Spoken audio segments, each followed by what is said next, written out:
Nous avons souffert dans ce pays-là, nous les guerriers. L'avenir d'Emboshi. L'avenir d'Emboshi. L'avenir d'Emboshi. Et qu'après, Sasuke fait que serait l'Emboshi. Il faut qu'on réfléchisse. Je le dis en connaissance de cause. Je dis,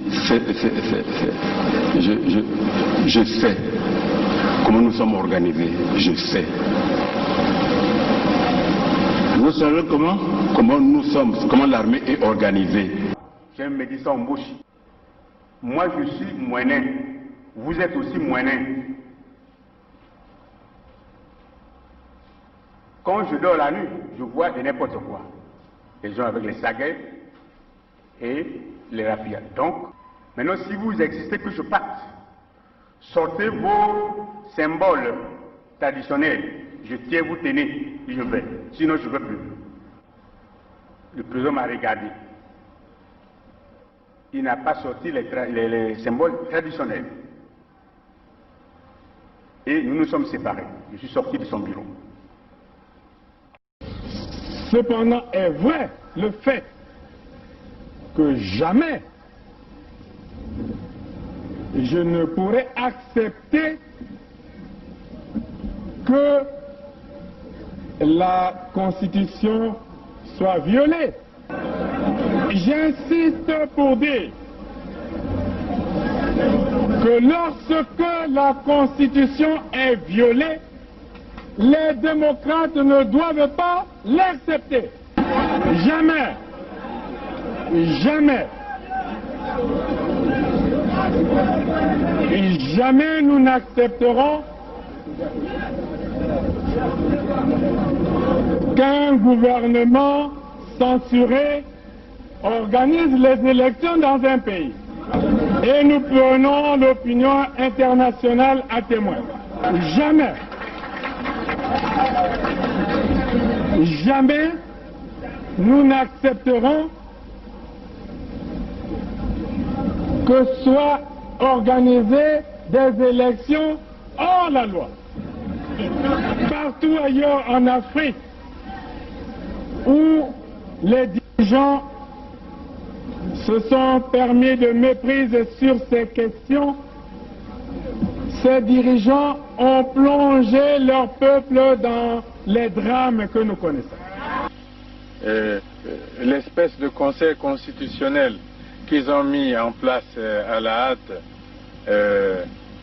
pour les manipulations politiciennes que vous observez, l'avis du Conseil constitutionnel, c'est un coup d'État constitutionnel. Plus de 70 ans, on n'est plus éligible. Et pour moi, c'est un principe cardinal, le respect de la parole donnée. Accusé d'Abira, puisque vous dites que c'est Nyangambola qui est à l'origine, qui a pris l'initiative du coup, du complot, et vous êtes informé de ce que votre ami et président de la République, sa vie est en danger. Et le danger provient de sa garde, du patron de sa garde. À qui avez-vous donné cette information? D'abord, partant du premier, là vous me rappelez des bonnes choses, j'avais déjà aussi fait, pendant que je remettais la fiche écrite par Bizi, j'avais aussi fait comprendre au président, par lettre toujours, que j'étais inquiet pour sa sécurité. Comment une personne inquiète de sa sécurité pouvait-il s'associer aux gens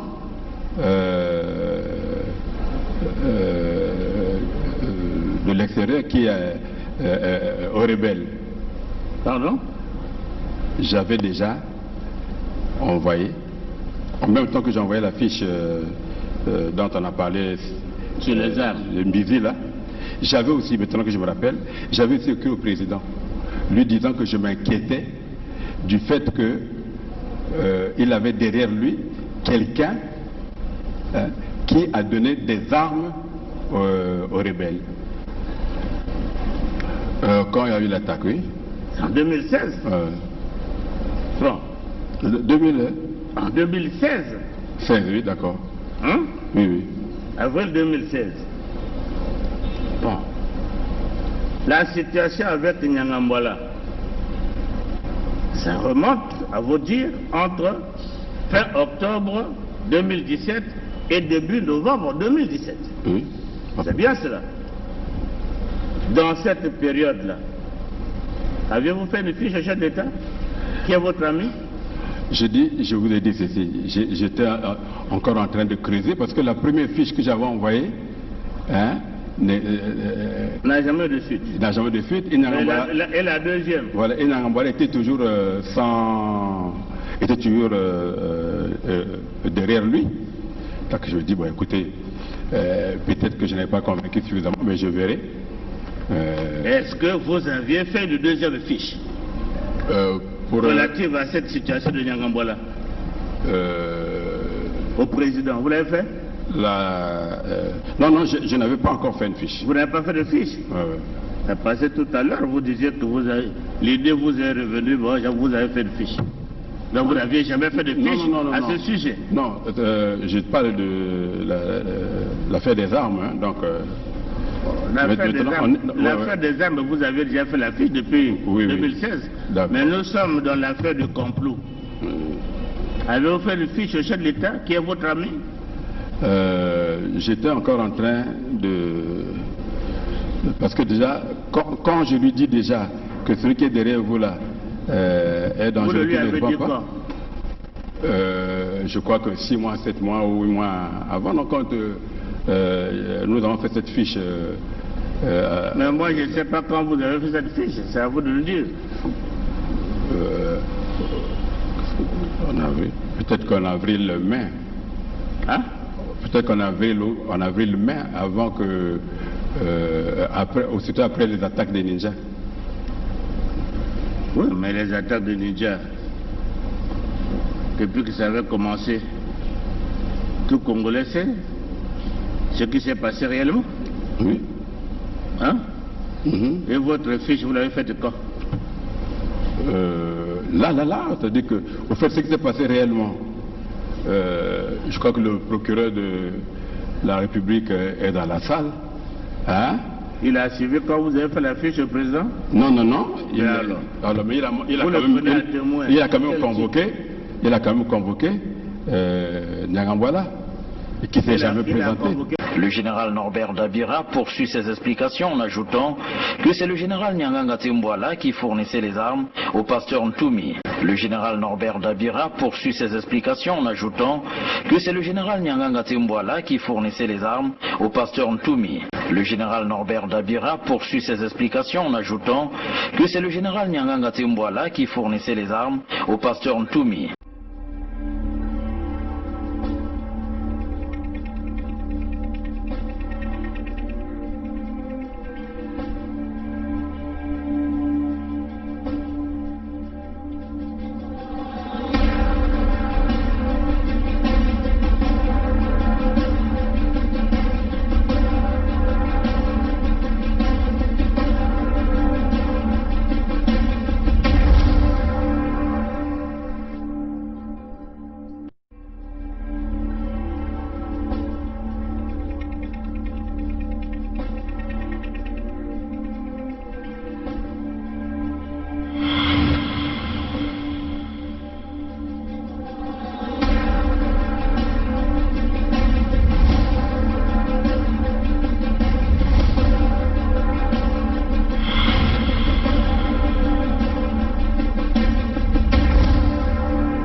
mbote ya beno batata na mama tinu betu kina kutuila na beno na suka yai inwakira kulemana meme kufunga samu tuba madidi na kibemba ketuba kiosi et voilà voilà yake bana ke bilumbu nyonso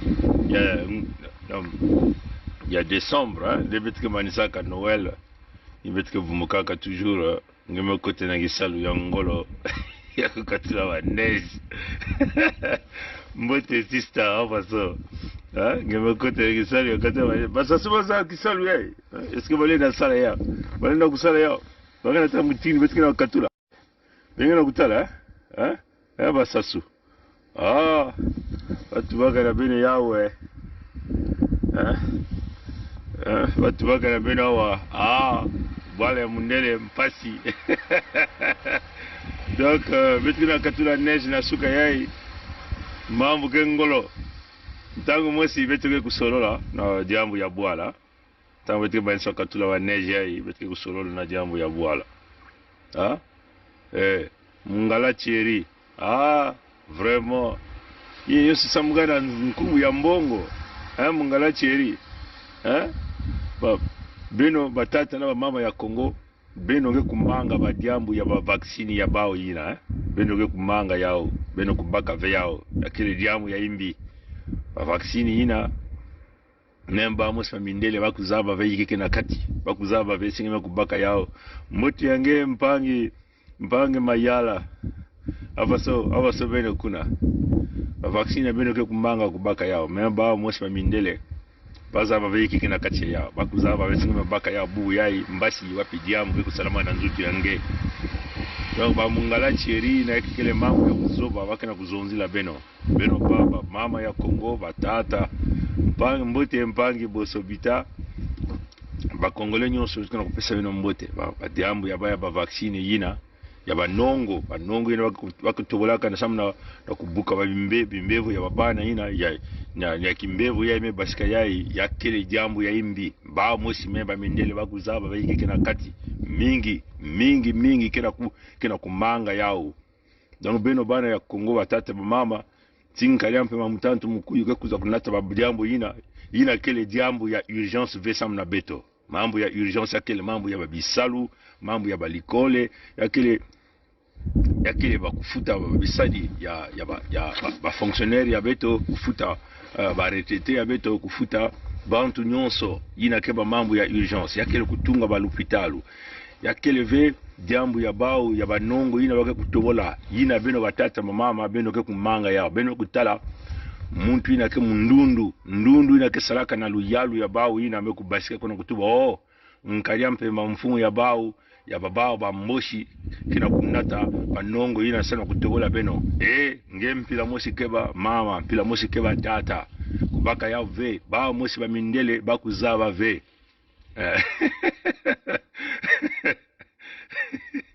oui vraiment il fait très froid ici mais on est obligé parce que si je laisse la neige comme ça après ça va se coaguler, ça va se devenir en glace tu vois et donc et déjà la neige qui est tombée avant-hier, j'ai commis la maladresse de ne pas sortir la nuit. Et ça s'est solidifié après. Donc après ça devient glissant et puis bon, ça va devenir un danger pour les passants qui passent devant la maison, pour les enfants et pour moi-même aussi, vous voyez. Parce que chez nous ici, la déventure de ta maison, donc tu vois, qu'on appelle ici les sidewalks, comment on appelle ça, les trottoirs, voilà. Les trottoirs, c'est ta responsabilité de déneiger pour éviter que les gens tombent. Parce que si les gens tombent, c'est ta responsabilité. Donc il faut le faire. Après, il faut jeter du sel. Voilà, donc, besoin de tout diambu. Mume kutuwa ya batata na mama, ba video nyonso ke bana kuiza na bilumu yake kubana kaka na ndinga ya bwala. Samu na hiki, samu tiweto zolave ba mindele kuwa diambu ya kaka ina betina kuzonza. Champi ntangu ya kaka betina kuzonza ba mambu, ba mindele kena kubaka yao, baka na kusalila yao mayele ya bao, na kubumba kimfumu ya mwana ya mboshi nkaliampi mamutatu mukuyu. Nina baka na kusala. Nina mume kutuba ati ba video ya kaka jinga ya betu ya bwa yake wana na kikongo betu ya kusala yao lingala muke kulenda muke kusala muke kutala si muke kuzonza walingala mingi mbe yake wana mingi kaka na kikongo samuti ya betu kele na kati ya kiyenge ya bana ya suda imutindu ina ben mukutela ndundu ina mwana ya CBT ino wake bokala mungalati elime kubasika kuna mukutubula beno yai banongo kena kukwiza kuna kutobola beno bao batobola tete bao mosi beno kutala nkani ampe kubasisa baminduki yani bambulumbulu yandi na kupesa beno boma mwana ya Kongo kuvana na boma vengelu tila nkani ampe mangolo yakile samuti fo beno kutelama na kimpeve yina yani kusala na kilumbu ya mazono ya kilumbu ya Noel yina vanaka na kutala wapi mutindu beno lena kureagir na kutala wapi mutindu beno na kuzonza mekansi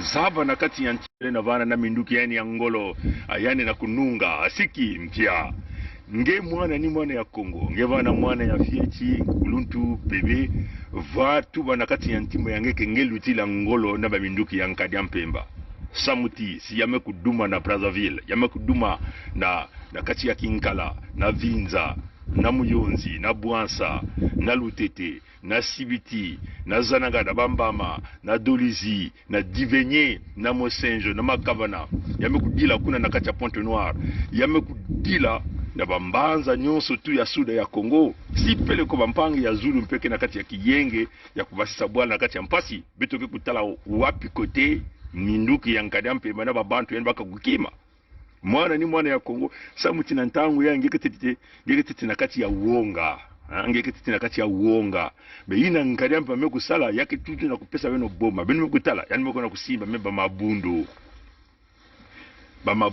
memukande yani yanakebukla constitution mekutubati mabundu lena kusala ya bau na kati ya Yenge na kati ya Kimpwanza nyonso yai mekulakisa ti yai ke mutu kuzitisaka veba misiku ya yandi me jamu ya kaka yake letiki mabundu ina ke kusailaka nkadiampe mamutantu mukuyu nikuna beno mekuzava na ntango ntambe twana kuzonza na beno kubasika na kati ya mabundu ina betwana kutiwa na beno l'église exit beno na kuzava yao babundu nyonso ke na kusalila nkadiampe mamutantu mukuyu yawa na mipelo misioni bangunza bakimbangista basalutiste bao nyonso ke babisadi ya nkadiampe mamutantu mukuyu ntango nkadiampe mekutuba tiyange kukanga mabundu na kilumbu ya le 25 yawa na kangwisani ya bao na bamipelo ina mebasika kuna na ba robe ya ba mutindu ba kento ba komase kuza kuvuna ti bamikuzola vediambu ina batata na mama yake ngwisani ya bao beno kutala mutindu bamipelo kena kubina na nkadiampe mantangu nyonso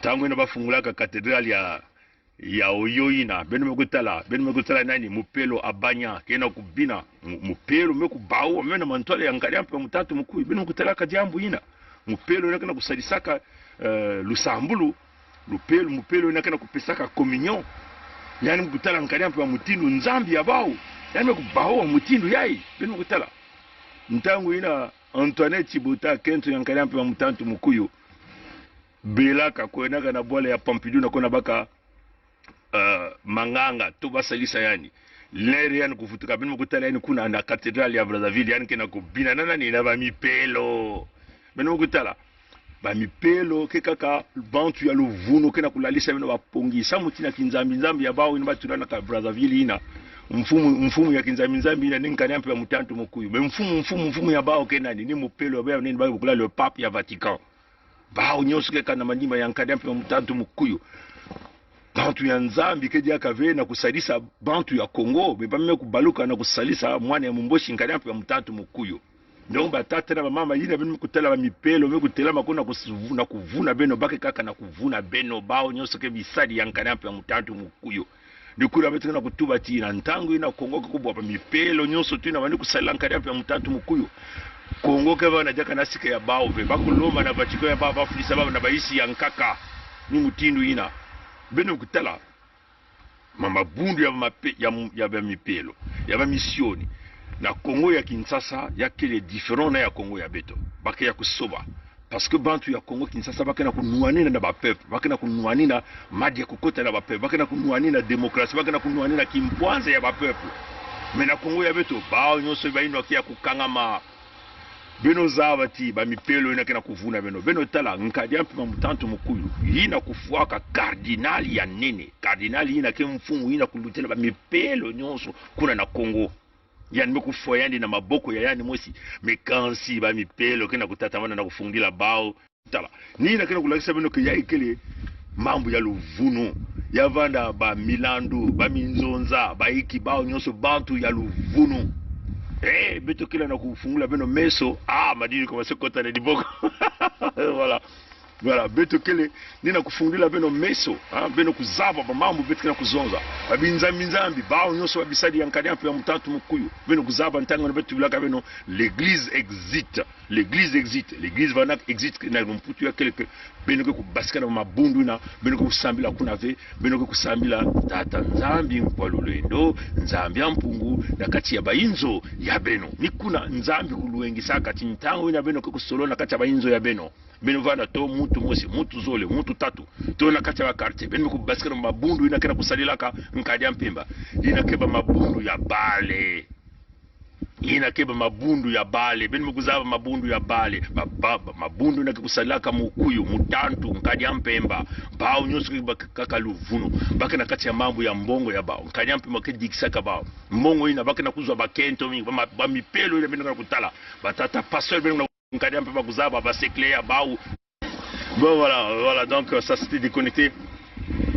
En tout cas, les lèvres se sèchent, c'est normal, il fait tellement froid. Donc voilà, donc Betke Souka, Benogutala Ankadam, Mekoufua, cardinal Yanene, Yan Mekoufua, Monseigneur Ernest Kombo, Imutu Mekukeva, Yan Mekubumba Luzing, Yan Antango, ya conférence nationale souveraine, Inaka Kuzona Benoko Mutu, Nakele, Nyoka ya Nene, Nyoka ya Imbi, Nyoka ina Lutila Imbi, Nabanyoka Nyonso, Kuna na Congo, Betke Nakutubila Benu Batata Mama. Benogutala. Mukuyu na meko na kuvumbula daka mukuyu kaka na bwale bawe na mbangi kaka ni yandi kaka na manima ya mambo nyonso abatata na mama beno fungula meso beto kutata mana kubana beno kintwadi me beno zabati fu beto kunwana mwana ya Kongo kutala ugonga ve zaba yangeti minuki yankari mpemba ya satana ina nimekubasisa bambulumbulu ya yandi ngelu tile yani ngolo singema kuma kintuadi munu mukona kuzonza nina beno depuis ntama mukona kutubila beno kuna kutala uonga beno kuna kutala timvulusi ke kukatuka na dizulu mvulusi ya dizulu ke kukwiza ve mikudulu ke kujila maka ntangu na bantu ke banaka na ntuala ni kuna nzambi peke kukwizaka ikuza kusadisa mesi beno kuna kutala kaka uonga bampasi ya bamvula na bamvula nyoka ina ke kumena ke kubuta nyoka baintu 10 mukana kutubila bino ya bilungu nyonso nyoka kena kubuta nyoka baintu 10 bino ngana kutala ntangu nyonso bitkana kuona na ntwala nyoka ina kena kutatamana kuma imbi yana kana kubasa mampoko mampoko kena kuma mutindu iti nyoka kena kubuta banyoka ntangu ina nyoka baintu 10 ke kubutama kuongome kuma na kati ya mpasi ya lufu na lufu bantu nyonso kwa bamputu nikuna mbona kutua meme na beno bantu ya Zulu yai ni ntangu beno bantu ya Zulu beno bangala beno bamboshi inimi ya beno kuzaba ni nkasi nkadi mpemba ina mevedisa bwala beto vane kintwali beto kuzenga inyoka intu muka kumbanisha na batata ya muni ya bavili beno kuzaba ti roi Makoso 4 ina baku destituer na royaume ya Luango kufuaka na mbanza ya Maroc mais ba révélation betume kuza kuzwa na suka ya bubu ya kele ba révélation ya ngitu kulu ya imbi sibe no kutala kwandi mukanda ina bureau ya Congo ina kila bureau inzo ina kekula kisaka Congo na bwale ya Maroc ina wakati waka na lomputu ambassade ina basisaka mukanda ina batu waka mutindo communiquer na kuzonza ati nsangu ya lufwa ya roi ya Luango ina baku destituer Makoso 4 sibe no kutala numero ya Zulu baka kusonika 666 vous avez 6 dans le Kikongo qui Nsambwandi Nsambwadi vous avez mais en tout cas benga kutala baka usonika numéro yuko na basonga numéro 666 donc on a l'imputu baka tubaka 666 benga kutala ya mbote yake na ngulagisa tiki yake ngulagisa ina ke kidimbu ya satana yankanya mpe mutantu mukuyo ba révélation ina betu mkuza na suka yake na kutuma na betu ti muntu ina kufuaka depuis one time yani kufuaka vena kilumbi ya makumi zole na tatu na kilumbi ya makumi zole na tatu ni kilumbi ina bakutubaka mfululu ya yandi mais quand si avant yani avant ntango ina avant baka kutuba nsangwina nkadia mpima mutatu mkuyu yani musi kuenaka na Maroko na kati ya Mansoki na kwenda na sala hiki na kusikwenda kusala diaka mikisi ya yandi na mvumbi ina baka na kutua meme na beto ti yani vanaka tete ya moyo ntango bani kusala yani ba rituel ina samuti na kusala ba rituel ina fo muntu kutala mpasi ntango kaka baka na kukatula ngentima ntango baka na kuzenga ngenzutu ya kubakala mengeke tete ya moyo ngeke na kutala ba mpasi ina ntango ina nkadia mpima kutala ba mpasi ya ngena ko basika nikuna yani ngeke kuzwaka lulendo na ngolo nyina baka na kutubula beto na suka yai baka na tubula beto yandi mosi nkadia mpima mutatu mkuyu vanaka kuna na kusala ba rituel ya imbi na nzutu ya rwaina samuti yani na kukanisa ti rwaina vanaka na bunkoko bumfumu ina ke kupesa yandi ngolo ya kuyala kuna na Kongo bene kuzaba tena bene kusosa mikwa ya mwepo ati 3 du village. Moi j'ai vécu au village, j'ai vécu à Diosso auprès de Poitiers 3 qui est pratiquement mon père, mon deuxième père. Oui.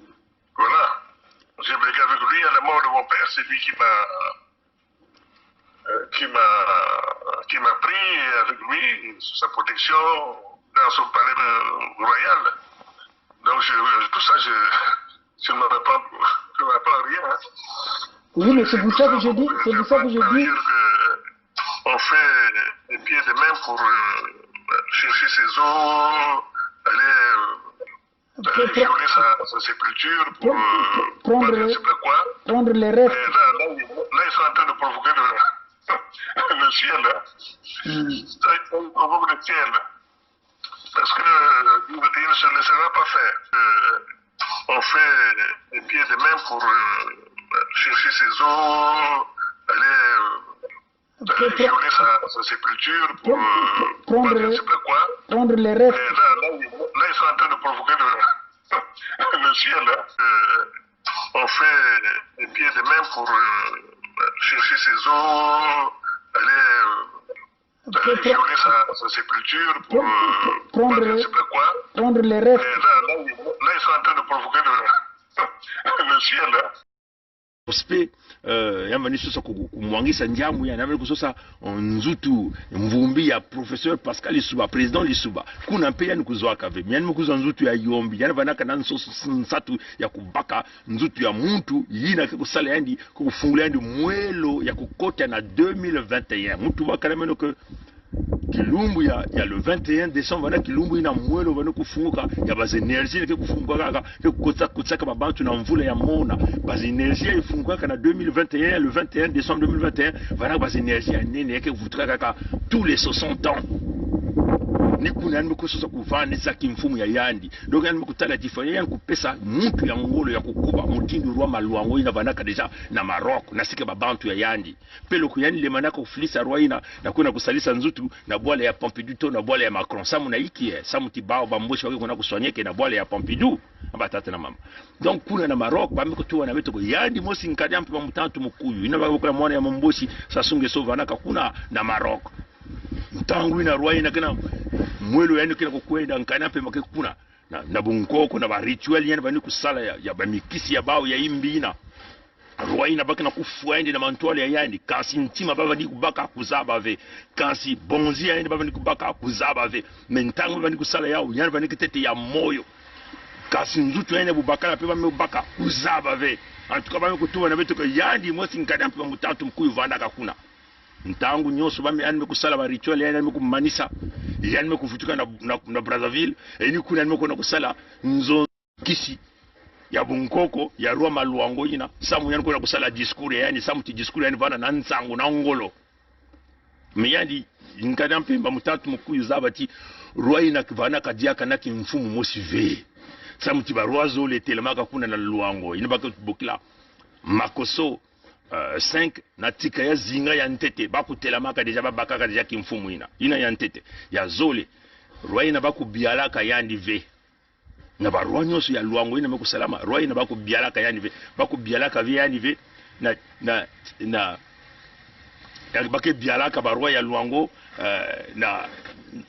na kima mosi nkumbu ya komose kima kumbiash baka bokela kumbiashi nini baka kubialaka mfumu ya Luango me yandi bako bialaka yandi ve do bankania pe mutantu kuyu mekutalisa nzutu ya roi na mpasi ya van kufwa na kusosa kubaka mfumu ya bunkoko anyoso tuba mikusala mpamba mu mpamba anyoso tuba mikusala mpamba mu mpamba bakana kutuba yaka na betoti bantu ya baba mikisi ya baba ya imbiina kena kuna na Maroko bakana kwenda kusala bifu ya bukento na bakala na nzutu ya manima ya Rwaina na mvumbi ya Rwaina nini bakana kutubila beto donc batata na mama munu ya bavili ampangi ya Luango ya Dioso ya Madinguka ya Nkonkwati ya Babilala kuna mpe ya Batitondi ya Pointe Noire tangu mvumbi na kukwiza beno kumwangisa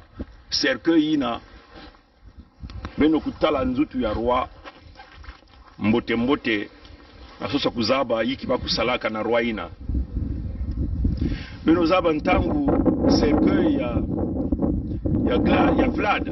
Glad le colonel général hein vous avez c'est comme général Ibala ina ntangu yana kufuaka na bwala ya Amerika banda take na Congo na Amerika fadikane yani mkutula mvumbi nyosuku ya kulunga mvumbi mekona na Congo kana pe mutatu mkuyi mekubaka mvumbi ba famille kuzonza kupesa mvumbi yavana ka benda bika bao na nkana pe mutatu mkuyo ba weekend zole mekuluta ba mekupesa mvumbi ya colonel Ibala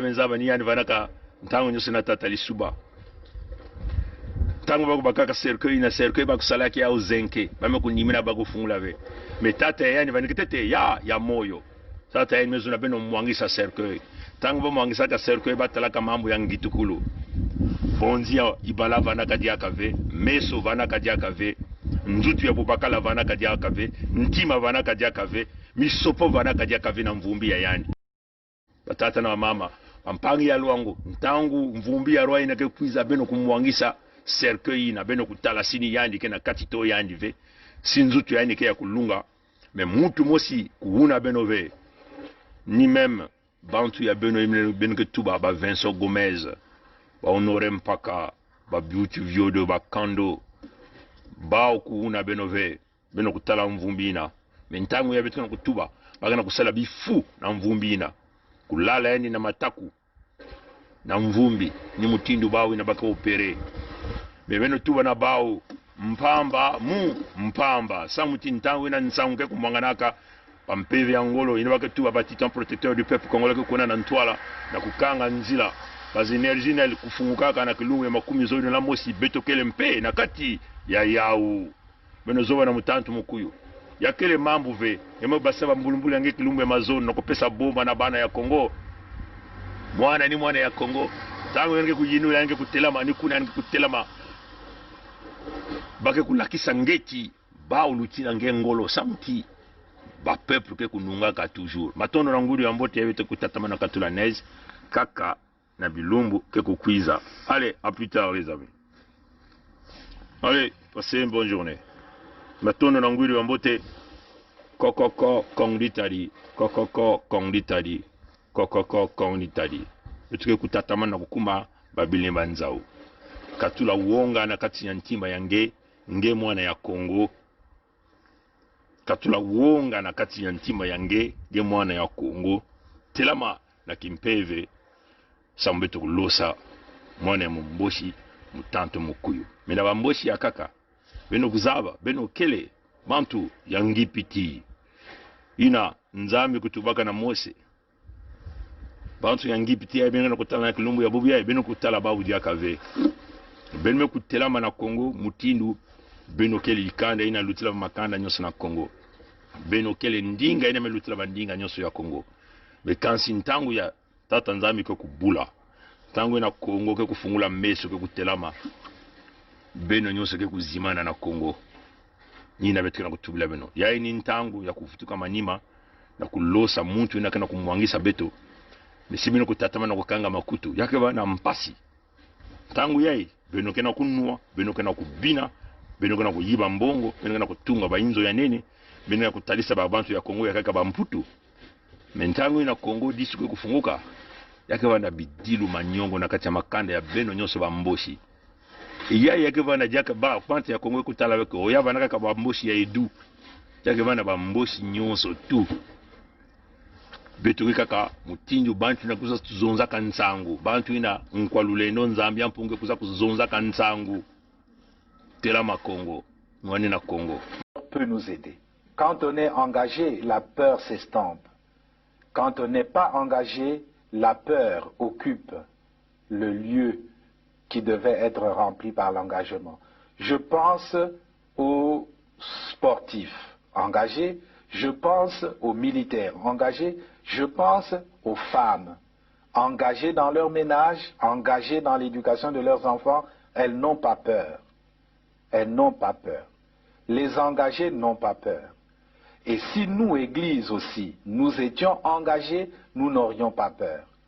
Même sans être Saint Ignace qui désirait le martyre, nous serions audacieux pour dire aux politiciens, même aux politiciens de nos ethnies propres, que ceci n'est pas bon. Quitte à ramasser des gifles, quitte à être persécuté, mais on n'aurait pas peur. Je pense que la peur, c'est l'expression d'un vide, d'un manque d'engagement. Et donc d'un manque d'amour.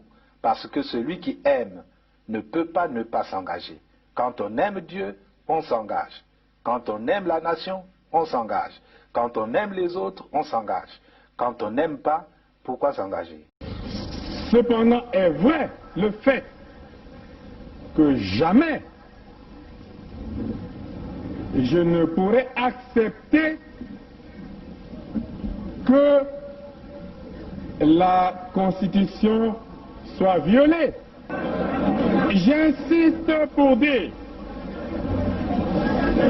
que lorsque la Constitution est violée, les démocrates ne doivent pas l'accepter.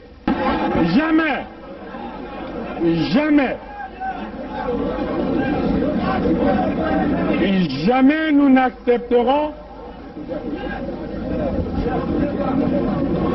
qu'un gouvernement censuré organise les élections dans un pays. Et nous prenons l'opinion internationale à témoin. Jamais.